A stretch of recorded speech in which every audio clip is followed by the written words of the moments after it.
Hey everybody, this is Dave from Steel City Jones Flight Academy. So today, May 16th, 2019, the FAA announced some big changes for rules and regulations for recreational drone pilots. So I wanted to get on top of this as quickly as possible because as of already right now, a lot of people are kind of misunderstanding a lot of things, what's going on here. There's some confusion, so I wanted to get on top of that as quick as possible to get you the right answers as to what you need to know. This is basically the master document that you're going to have to look at. And this is 11 pages long, and this really is legally binding from public law for Section 115, 254, Section 44809. What does that mean? Just simply enough, again, that essentially what the FAA is doing is having and introducing 8 statutory conditions for recreational flyers. So let's talk about some of these things one at a time. If you go down to page 4 and 5, essentially these are the things that you're going to have to be concerned about. Let's talk about what remains as current.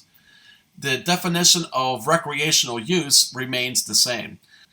If you want to use a drone for any reason to furtherance of a business, whether you make any money off of it or not, even 1 penny, it doesn't matter. If you're just used to taking pictures and you're putting them up on a company's website or whatever have you, that is considered commercial use. You still must maintain line of sight or have a visual observer maintain line of sight for you, and you must give way to manned aircraft. There's no longer any wiggle room to fly above 400 feet. There used to be some provisions in there under community-based set of rules that allowed you to fly above 400 feet. Those are no longer applicable to recreational flying. Secondly, you must now have FAA authorization to fly in controlled airspace. And that is a big change that we're going to talk about after we go through the rest of the list. Recreational flyers can no longer call local airports. Air traffic control should no longer be taking the recreational flyers' phone calls. Next, recreational drone pilots are no longer required to call airports. Now that was big because anytime that you are within 5 miles of a heliport, you are required to contact the heliport operations. And if you are obviously in a large metropolitan area, you could have up to 12 to 14 different hospitals that you would have to communicate with. You're no longer needing to do that. This one requirement alone is a huge improvement for recreational flyers. You're also going to have to now use with a system called LANCE, which is the Low Altitude Authorization and Notification Capability System, in the future to obtain that airspace. What that means is, right now, for commercial flyers like myself, anytime we need to fly in controlled airspace, we would have to actually use a system called LANCE. It's an app that we use on our phone, and it's going to use and look toward a Uas Facilities Map and compare that to make sure that we're able to do so. I'll explain that in a little bit after we go through the rest of the list. LANCE is not functional for recreational flyers as of yet. So until then, the FAA is granting temporary airspace authorizations to fly in certain fixed sites in controlled airspace throughout the country. There's approximately, as of right now, 240 sites across the United States that they're starting out with. Now, the Pittsburgh area alone only has 1 site, and it's very small. 1 small field facility.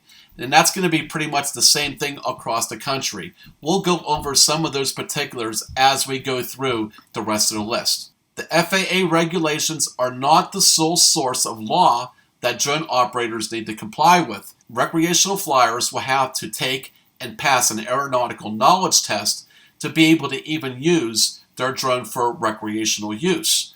Now, that's a huge development, and that's going to obviously stir up a lot of controversy and make a lot of people unhappy. So that's not in effect as of right now, May 16, 2019, but at some point in the future, that's going to be a requirement. So it's going to be interesting to see how those developments shake out.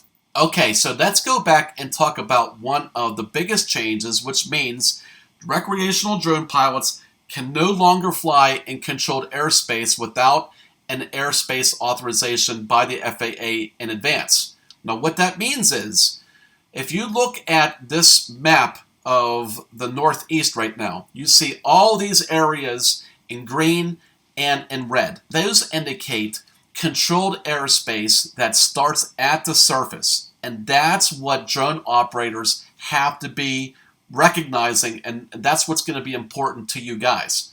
So right now, what I'm using is what's called a Uas Facilities Map. Now, this is an FAA website that you can actually go in there and you can put in a very specific address, or you can actually look at it from a more wider scope of an area to look at how the airspace shakes out. So the way this works, and I'll zoom in right now to show you, this is the facilities map for Pittsburgh International Airport. Now this is a circle that is 14 miles from end to end. And it's 7 miles from the center of the airport to the outer parts of the radius. So that's a large area. Now what Pittsburgh International did was they looked at their facilities, they looked at the entire area, and they mapped out this grid with different levels of maximum heights a drone operator can get approved for. So in other words, what they did was they looked at it and said, okay, this grid right here, that's 400 feet. We would allow drone operators to fly up to 400 feet, and it's because it's not going to affect our operations between planes taking off or landing into the traffic patterns of the airport. In other areas, they may say, okay, on this grid, which is 100 feet, this is all they're going to allow because anything higher can possibly interfere with flight operations, and so forth. So in some instances, you have 0, meaning they're not going to even allow you to fly 5 feet high. Some are 50 feet, 100 feet, 200, and 400. Let's say you want to fly in this quadrant right here of the grid, which is 100 feet.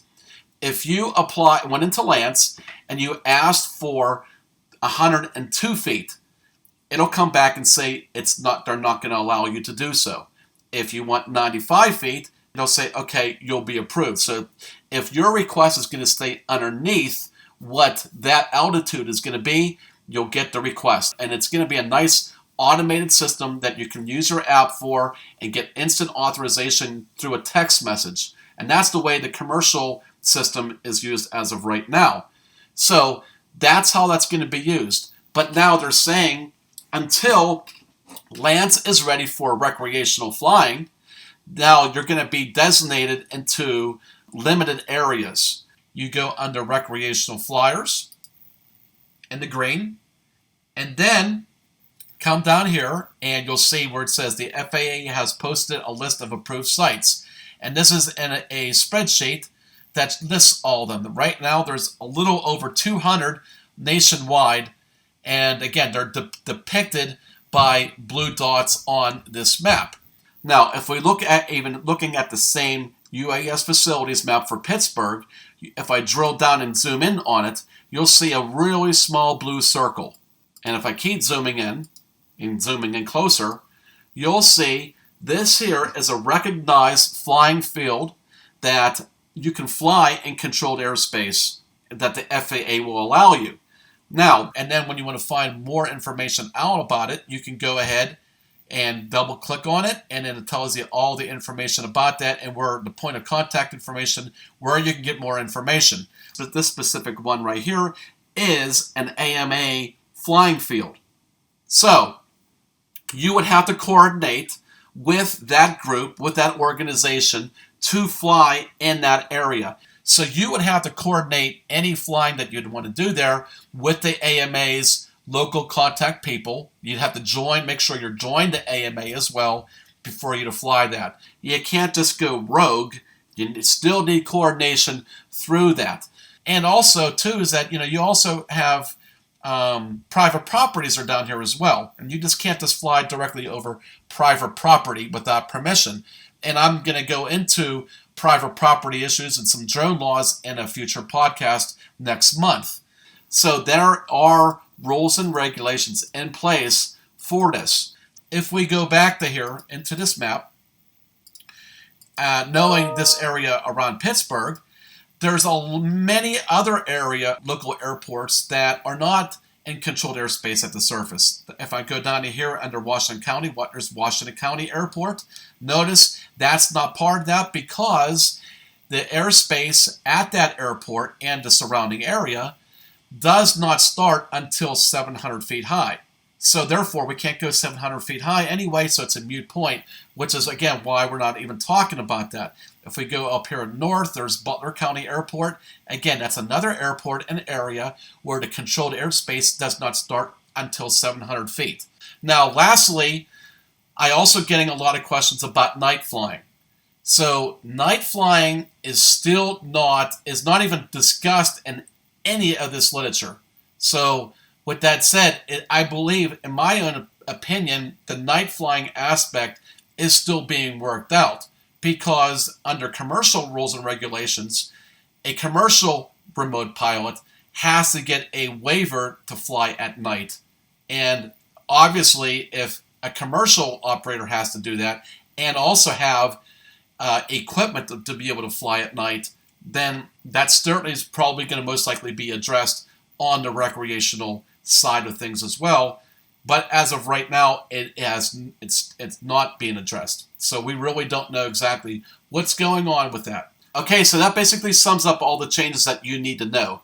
If you still have more questions, please feel free to leave questions down in the comments section. And now underneath in the description, I'm going to also leave certain links of the different things that you're going to want to take a look at, and like, for example, how to be able to access the Uas Facilities Maps, certain links to different things. You're going to be able to see that right down in the description of the video. So with that said, like always, thanks for watching, and I'll talk to you soon. If you like this video and like to see more free videos in the future, please subscribe to our YouTube channel. And while you're at it, if you're interested in free lessons on how to fly drones, discounts on drone equipment, discounts on insurance, or access to our exclusive drone video library, check out our website, steelcityflightacademy.com.